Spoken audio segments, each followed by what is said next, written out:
Hey everyone, this is Harlan Kilstein from the Dogington Post, and we're here with um, our webinar sponsored by Merrick Pet Care.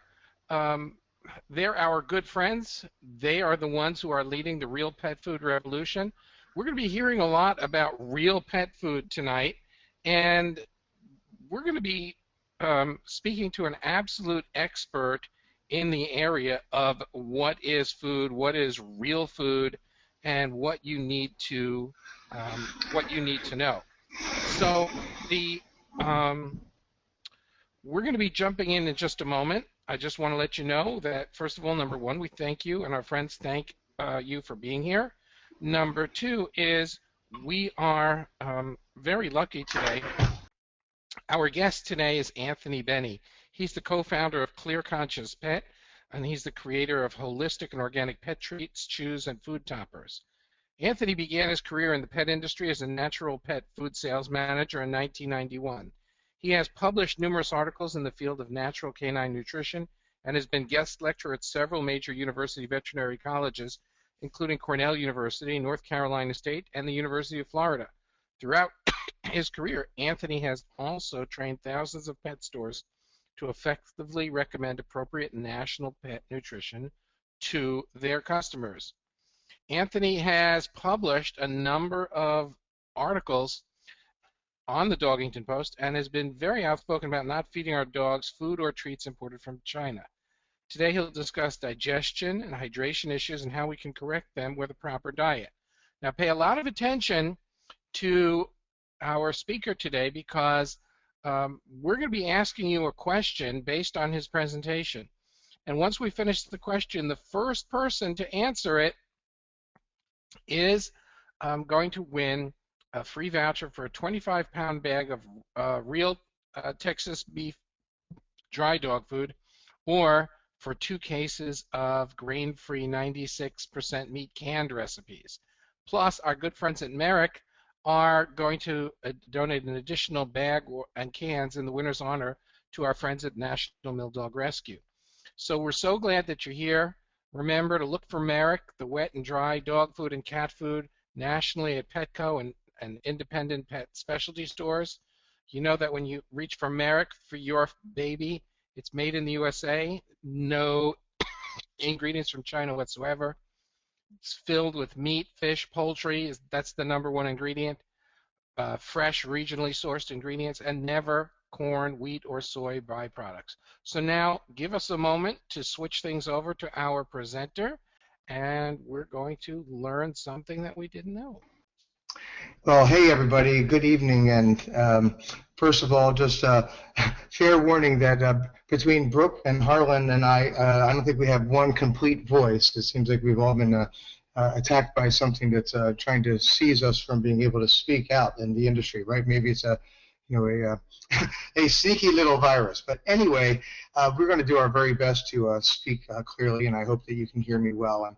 And when we had planned this, well, first of all, I want to just thank Harlan and Brooke and just say how much I enjoy my friendship with the Dogington Post and the great job that you guys do opening up the public to so many new ideas and some of which I agree, some of which I disagree, and I think that's the beauty of it. It's a true forum for ideas, and it's an exciting place to visit. So it's a real privilege to be associated with you folks in any way at all. And secondly, when Brooke and I talked last night about the presentation, it seemed like we were really going to move more in the direction of kind of recapping some more recent developments and some things that are kind of disturbing and trends about this whole issue of the illnesses caused by treats and that are imported from China. And I'm always so reluctant to even name the country. Everyone knows I'm talking about China, but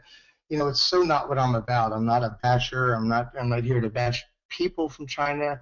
I think that what we need to know is that there's an issue here that we need to understand as best we can to protect our animals, and it's not personal, and it's not xenophobic, and it's not about being down or negative on another culture. What it's about is protecting our animals, and that's my job. And I did some stuff last week in Las Vegas at an event called Supply Side. And when I did a talk there, I started out by saying, I'm here to represent the animals because there's nobody out here speaking for them.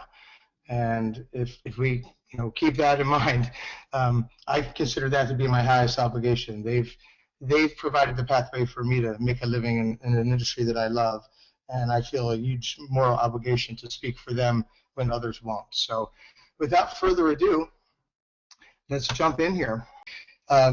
Clear Conscience Pet is a family-owned American company. We manufacture treats and food toppers. We do not make a daily use food. At this time, I spent a lot of time in that part of the industry, and when I started this company, I really wanted to focus on an area of nutrition that I thought needed a lot of work, and that's the area of treats. And as it turns out, with these new controversies, I'm glad that I jumped in because it's important that we have someone out here paying attention to how this part of the industry works. Barca Care, that's a term that I invented, and that term comes from a concern that I have that I'm seeing a trend that as a response to these issues with the Chinese jerky treats, we seem to be picking up a mentality out there in the public and some of it in the industry as well, that all we need to fix the problems of animal health and safety is a lot more regulation and a lot more government in the pet food and treats industry. And I'm here to say that I'm not quite sure that's the real solution for the problems. And the scariest sentence in the English language to me is, we're the federal government and we're here to help. Let's face it, we have an industry that has an incredible track record, and yes, it's great to, point out negatives. News, negative is news and positive is not, right? But if you look at the long history of our industry, dating back, really to the 50s, when the modern pet food industry as we know it became a major factor, the track record of this industry is phenomenally good. And I'm proud to say that because, whether it be from the grocery end all the way up to the holistic and high end, there have been very, very few times when animals have been harmed by products that our industry has created. Now, when you look at the Chinese jerky issue specifically, let's dig down into what that's really about. The first reports of this illness and the complaints that started to be generated start all the way back to 2007. A lot of people don't realize that because the news reports tend to pop up and kind of die down again, and that's the real style of the media, is that when it's a hot button, it gets the attention and then it goes away and something else takes its place. Well, we just had a recent flare up of interest in this issue. And unfortunately, no new information really came to light. So just to really recap where we've been, that's 6 years of these complaints that have resulted in approximately 3,000 reported illnesses, and the number that's being thrown around out there is around 580 some actual loss of life of companion animals from this issue. Now, everyone in the government and certainly science as we know it has not been able to determine an exact cause of this. So whenever I write about this, I always use the word alleged.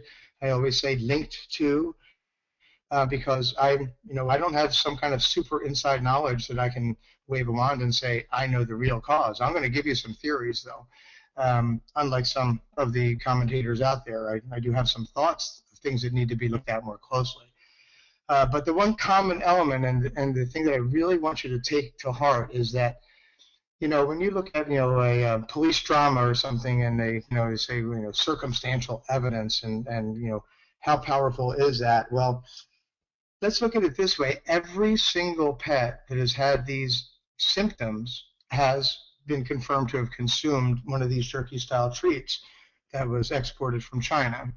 So it's not like we have a totally random association here. It's a track record of 6 years of complaints that every single one can be linked back to the consumption of one of these products. So Is that the smoking gun in and of itself? Perhaps not, but it's pretty compelling evidence. And I'll jump real far ahead here because people ask me all the time, what can we do? What can we do?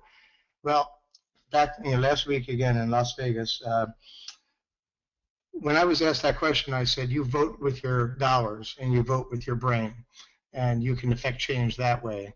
And that means you don't buy products that you don't have faith in. That means that you learn how to make sure you're reading that label and distinguish the domestic American-made products from China, and make decisions based on that. You make your own decision. I'm not going to tell you what to do, but guess what? If nobody buys any of these products, they're not going to keep sending them here because they'll die on the shelves, literally. If you want to know the numbers, we were up as high as about 85 million pounds per year of these products coming to the U.S. Based on the bad publicity, it's dropped down to in the 70 million pound range based on the stats I have. Well, that's still an awful lot of product coming here considering this. So again, if consumers stop buying these products, I think it'd go a long way towards making them go away.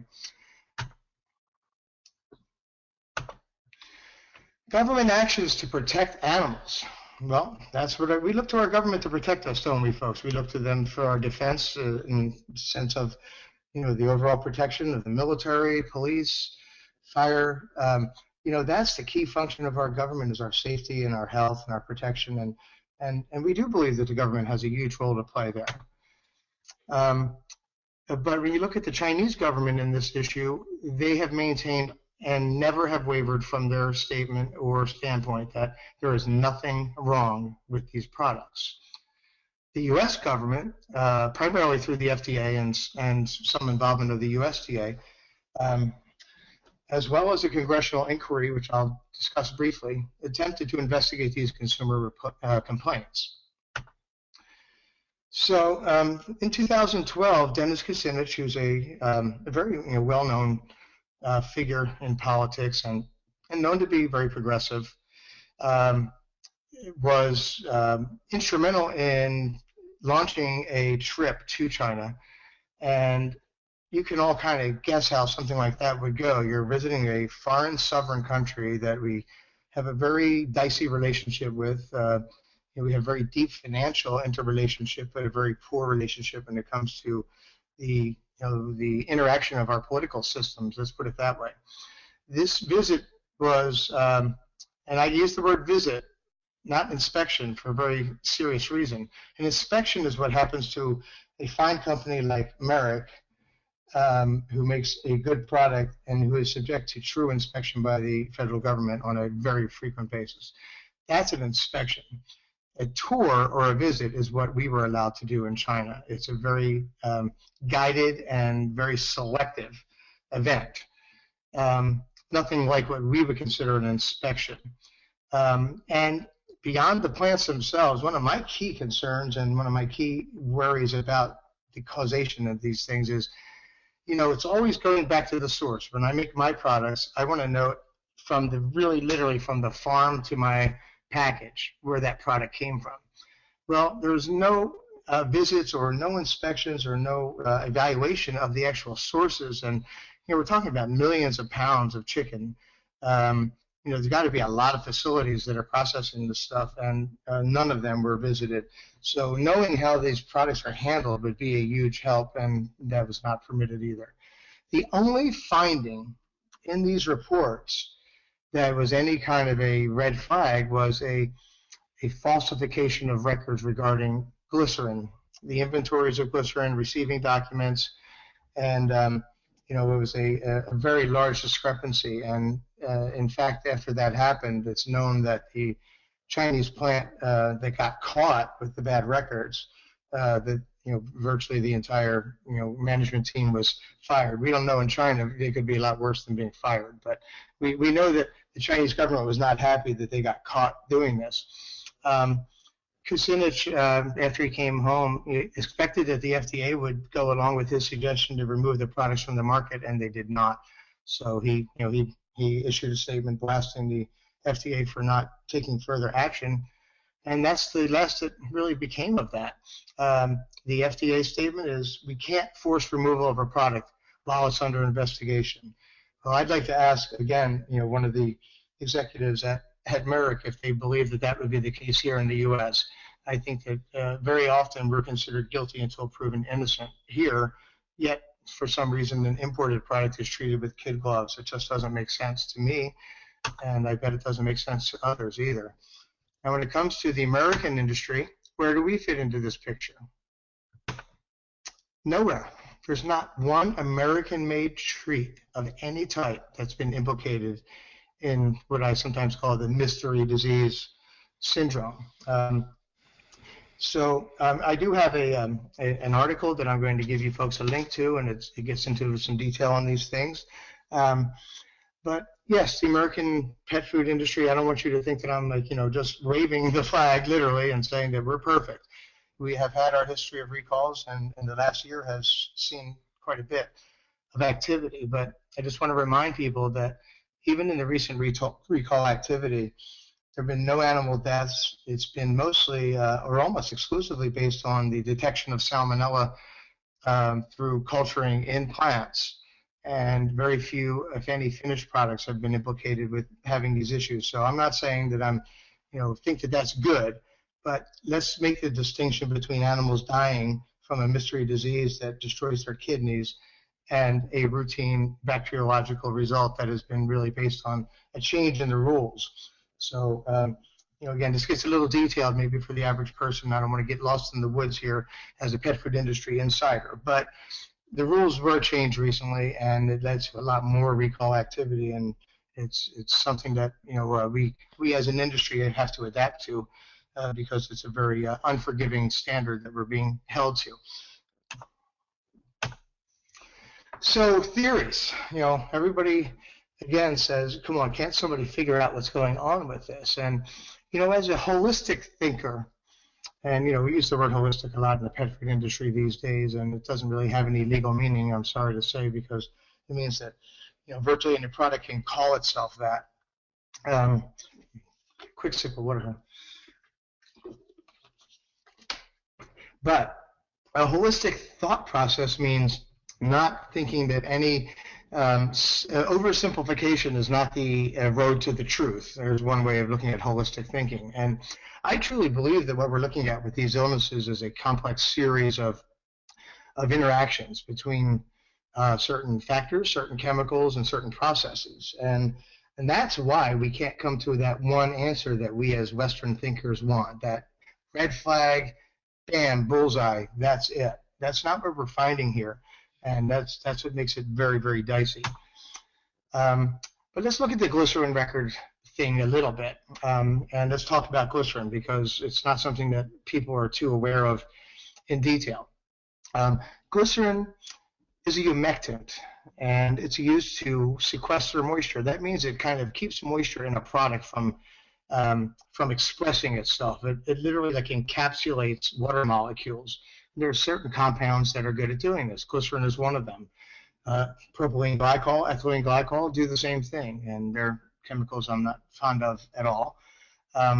Glycerin, as we know it, is a byproduct of either the manufacturing of soap, which is called saponification, for those who care, and also been a big increase in glycerin production from the distillation of ethanol, which, as many of you may know, is required by law, and it's really caused a big change in our commodity pricing and our food system, and I have opinions about that as well. I believe that the forced conversion of corn to ethanol has really done damage to the agricultural economy. Some people are benefiting from it greatly, but I think that in the long term, it's not good for our society or for our farmers or for food production in this country. No civilization in history has ever used a food product as fuel on any regular basis. So it's, kind of think of it that way. There's a lot of stuff out there to burn, and corn might not be the best thing to be burning to make fuel, but it just so happens that making fuel out of corn produces a lot of glycerin as a byproduct. Glycerin's not found in nature in any, specific, you can't walk up, a wolf's not going to walk up to a puddle that has glycerin in it. Not going to happen. It's used in cosmetics topically and in some human foods. And some American companies do use glycerin in their treats. Actually, lots do. I'm not a fan of it, but I have to be very clear on this. There are no treats in the USA, whether with glycerin or not, that have been linked to these illnesses. I just want to re-emphasize that. It's a preference. It's not the way we do our thing, but it's.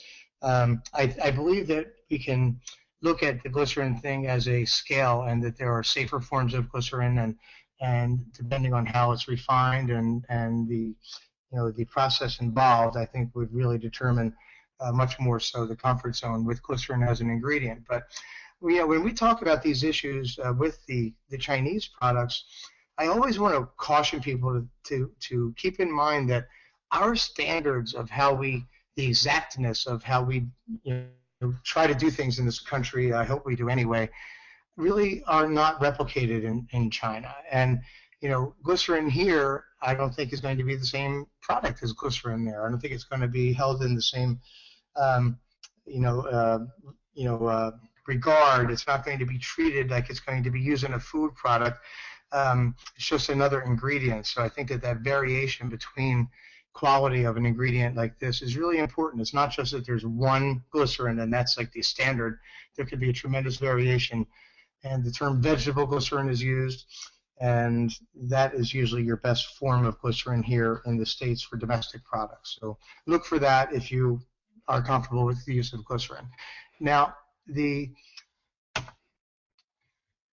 next issue I want to discuss is irradiation. Now, by the way, one more thing about glycerin. Labeling laws are a really important part of this as well.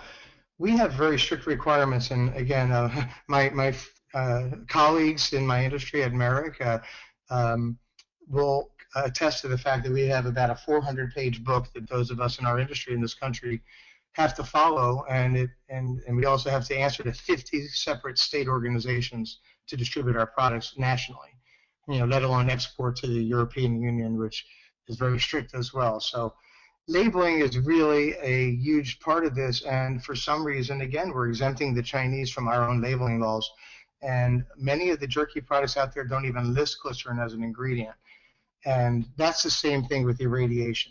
Irradiation is used virtually universally in Chinese exported pet treats, and I know that from talking to suppliers in China when I've gone to the Global Pet Expo and kind of doing my own little investigation as a writer. I can go and talk to people as a journalist, and they basically are very proud of the fact that their product is safe because it is irradiated.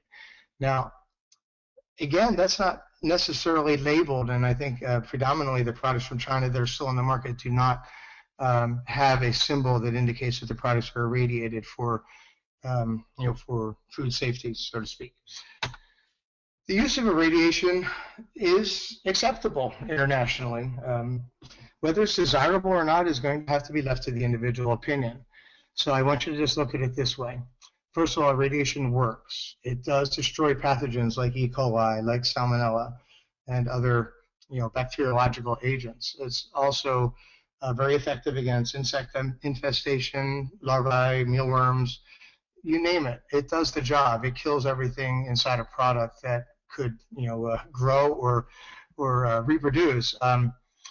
But let's look again at the aspect of the use of irradiation by a manufacturing regimen that doesn't have the same exactitude that we believe in. I think that that's where I get concerned, because can we assume that China is deploying irradiation technology with the ultimate precision that I would demand if I was going to give a product to my animal that was irradiated or eat it myself? I'm not going to answer the question. I want you to ask it to yourself. Are they using the proper isotopes? Radiation could be generated by a lot of different elements, such as radium, such as strontium, such as plutonium, for crying out loud. So I just don't really have the confidence, and I'm sorry to say, I just don't have the confidence that the irradiation regimen that's used in China is one that, especially used in an animal food, I don't believe that the culture of China holds their animals, and this is not an individual thing. There are people there who love their animals as much or more than we do. I think as a culture, they aren't where we are in terms of the humanization of pets and the way we look at companion animals. So I think that when you take all those factors into consideration, it's going to cause you to ask yourself some serious questions.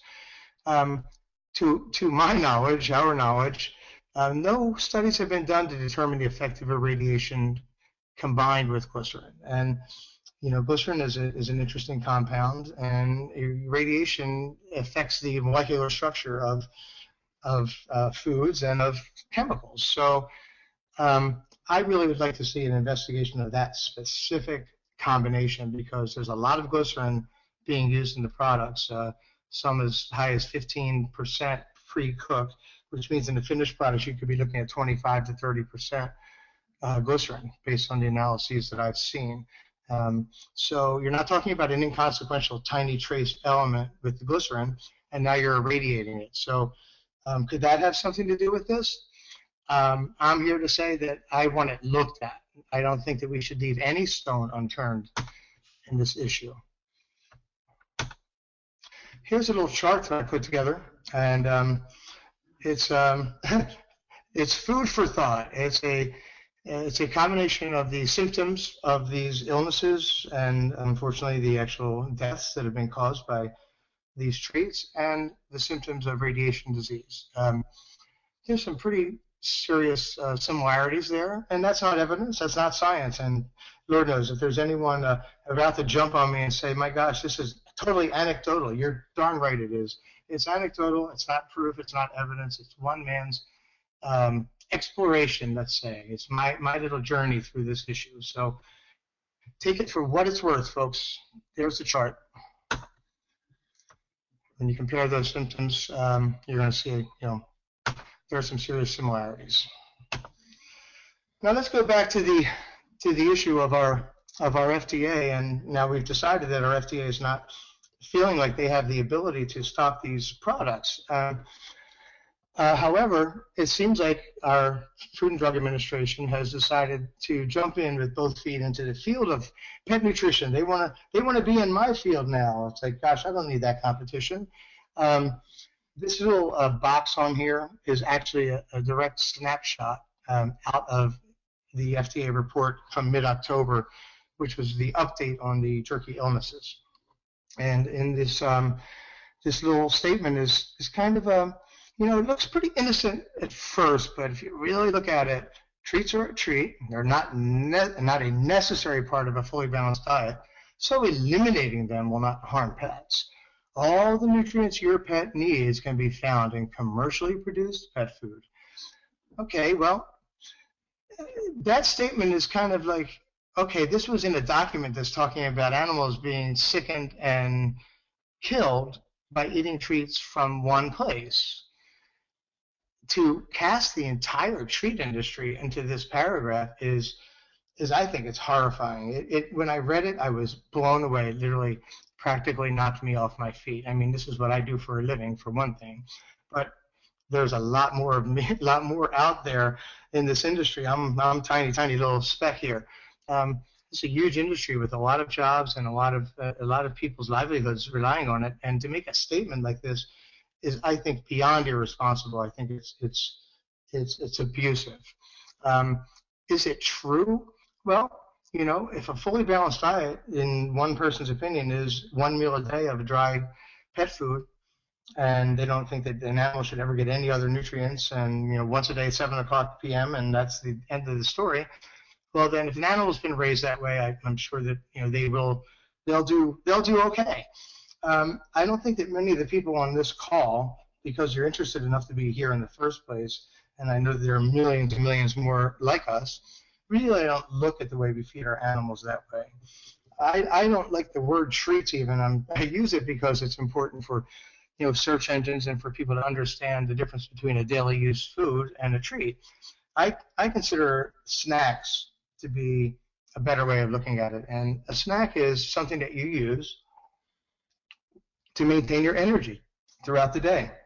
If you were to wake up at 6 in the morning and do your job, whatever it may be, and not have a thing to eat all day long until 7 p.m., I don't think you'd feel that great. And I feel the same way about my animals. I think they need a little something throughout the day, very carefully chosen, of healthy treats, healthy snacks, and that withdraw that from an animal that's been accustomed to it, I think could really cause some very negative effects. So I think that this is a statement that has a lot of implications that I find unacceptable.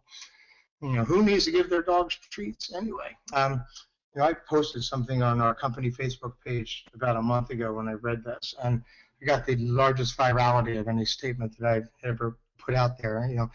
I felt like doing it every day. Who love to get 20,000 people a day on my Facebook page, right? But I can't keep repeating the same stuff over and over again.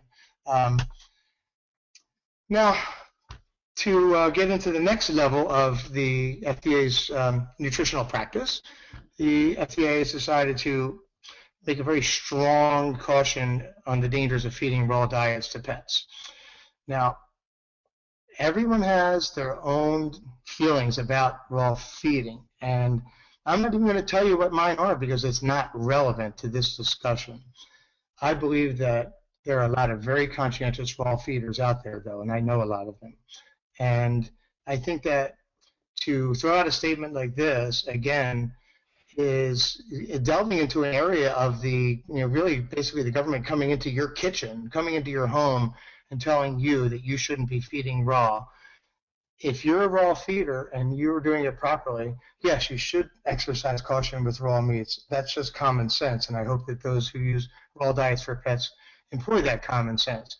But I do not believe, in my humble opinion, that this is the role of the FDA. I believe that the FDA is out there to protect us from toxic products and to help to protect the safety of the food supply, not to micromanage our daily lives. So, again, I am stating an opinion, and those who disagree, I'm sure, will reach out to me, and I'm more than happy to discuss it with you. The third leg of the tripod of the nutritional practice of our government in the pet nutrition world is the area of supplements. There's been some recent really negative publicity towards the supplement industry, and this is a really tricky gray area because there's no U.S. legal agency of record that regulates pet supplements. The Dietary Supplement Health Education Act, DSHEA, and again, this event I was at last week is all about the human nutrition industry, and the animal part is just becoming a part of this event. So I dug pretty deep into the human vitamins and minerals and supplements business, and this DSHEA thing is what these folks live with, but it doesn't cover the animal part of the industry. There's a great organization, though, called NASC, called the, I hope I get it right, the National Association of Supplement, gosh, I'm not going to get it right, but look for NASC because the president, I guess, or the director of the association did a talk there, and they've done a marvelous job of self-policing, and they have a huge database of all the ingredients, the sources of the ingredients in their products, and I would recommend those who use supplements for pets to use products that have that NASC seal. But the fact is that not having and it's a little wordy here, not having a federal procedure for approving supplements has caused some people to come out and make a very backhanded attack on the supplement industry, saying, well, there are tons of products out there that don't have what they say they are, and that they are, they're dishonest products, and they're contaminated, and they're and when I read that last week, it's just the language in it alone got me, bristled the hairs on my arms a little bit, because it really seemed to have a hidden agenda, and that's, again, it's an increased regulation, and I don't want an unregulated food supply. I don't want an unregulated pet industry, but that's not what we have right now. We have a highly regulated industry in this country, and what we need to keep in mind, and this is something that really occurred to me recently, is that we talk a lot about if we could just get more regulation. I mean, at least I hear it too often. If we could get a lot more regulation, we could be really sure we get better products for our pets. Well, first of all, like I said, we've got a darn good track record in this industry of feeding animals safely, effectively, and we've grown a lot as an industry in the last 20 years, and the products themselves, the quality has grown tremendously. to the point that we have diets that I think are tremendously high quality being made by companies like Merrick and a lot of other fine companies. If you talk about regulation, China is a heavily regulated economy. It's not like they're unregulated. So, it's actually managed to the nth degree by the government. So if you look at regulation from that standpoint, it might change your mind a little bit, because that's the ultimate regulated economy, and look at the result. So if you really want the federal government to have more power over private business, if you think Obamacare would be better than Obamacare, then then that's your opinion, and I respect it, and you're entitled to it. It doesn't happen to be my opinion. These regulations, by the way, that are being proposed in these draft documents that are being circulated throughout the pet products industry, say nothing about control of import products. It's all about our domestic industry. It's all about new regulation, new paperwork, and new scrutiny of our industry, where we haven't caused any deaths or serious illnesses. So it just doesn't click for me, folks. So just be careful what you wish for, please, because it's not necessarily a panacea for the problems of the world. Pointing fingers. Well, what happens when an industry such as ours, that is so close to people's hearts, and your life, your family, when you hear the recent reports coming back again about these issues, it's an anxiety-causing event. And what happens is that people lacking answers or lacking an action from the government to prevent these products from being on the shelves, instead of following my advice as if they're going to hear it, right, and just stop buying this stuff, there starts to be this kind of in one document recently, I called it pet food McCarthyism, and that's a little bit of an obscure reference perhaps, but for those who are students of history, McCarthyism is that time in the 50s when everyone who looked cross-eyed was accused of being a communist, and you were guilty until proven innocent. And it was really a nasty episode in our history. And I think that we're starting to get some of that in our industry, is guilt by association, and that the fact that we're being looked at in a negative light because we manufacture pet food or pet treats. Our whole industry is getting a nasty reputation, and it's not deserved, because it's not our industry that has caused this problem. And people on the news don't say that often enough. So I really think that we need to, write to the media and try to get, in my case, I try to get interviewed. I was on Fox last week, Fox 5, the local Vegas affiliate, and spoke a little bit about this. Try to keep it light, but also make the points. So let's just make sure that when fingers are being pointed and people start to say things like, well, I won't buy any product that says jerky, even if it's made in the U.S. My company, Clear Conscience Pet, we don't make a product called jerky specifically. We have a great tender meat treat called sliders, but I will defend any American company that makes a clean chicken jerky, because I know that it's going to be, presumably a good, wholesome, healthy product. And if it's not, it should be taken off the market, just like any other product that is questionable, as opposed to these Chinese products that haven't been taken off the market. So, when you start to get this kind of finger pointing and the guilt by association, we start to see our own industry under attack. And again, that opens up the door for this mentality that more regulation is going to be the answer. Okay, so actually got a question emailed by Jean, who's very, very happy and says, terrific talk. I found in calling and writing that many pet food companies source their vitamins and minerals from China. In fact, so far I've only found 4. I'm not sure what she means, 4 that don't. Everything you are talking about reflects much of my thinking on using anything for my pets that comes from China. I really believe that any food product should be required to label the source of origin. Do you agree with her? Well, I absolutely do, and thank you for your comments, Gene. I know that there is a loophole, and I didn't bring it up in this talk. You can get to so many points where you just get lost in the weeds, but it confuses people to hear that there are no requirements that ingredients from overseas need to be specified on the label of an American-made product. And that can really get into again, into a dicey area because if I get carrots, and I'm not talking about myself, if one gets carrots from the Netherlands and spinach from the United States and tomato from Canada, should the label say all those things on it? It could kind of get a little crazy after a while. And I believe that transparency, and it's what Clear Conscience is all about. It's what my company is dedicated to.